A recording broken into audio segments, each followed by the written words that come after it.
ஹரஹர சங்கர ஜெய ஜெயசங்கர. ஒரு தம்பதி 8 வயது பெண் குழந்தையுடன் வந்து வந்தனம் செய்தார்கள். வழக்கம் போல் பெரியவாள் குசலம் விசாரித்தார்கள். பேசிக்கொண்டிருக்கும் போதே அந்த அம்மையாருக்கு கண்களில் நீர் துளிர்க்க தொடங்கிவிட்டது.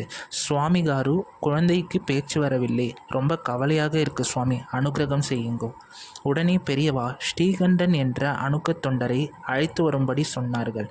ஸ்ரீகண்டன் ஆயுர்வேதம் படித்தவர்.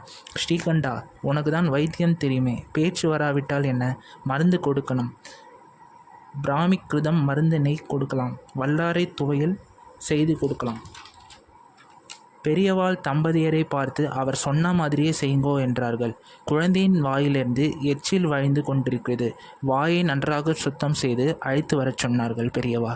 குழந்தை வந்ததும் வேப்பங்கொட்டையை அரைத்து தேனில் கலந்து நாக்கில் தடவச் சொன்னார்கள்.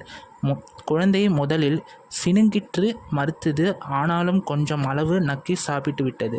கசப்பு பொறுக்க முடியவில்லை போலும், அல்லது பெரியவாளின் தேனுமினிய அமுதச் சொற்கள் சொற்சுவையை ஊட்டின போலும். அழுது கொண்டே மா பா தா என்று சொல்லத் தொடங்கியது குழந்தை.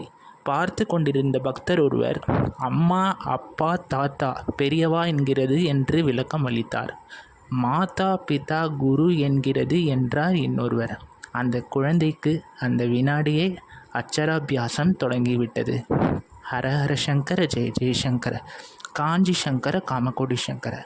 மகாபெரிவா திருவடிகளே சரணம்.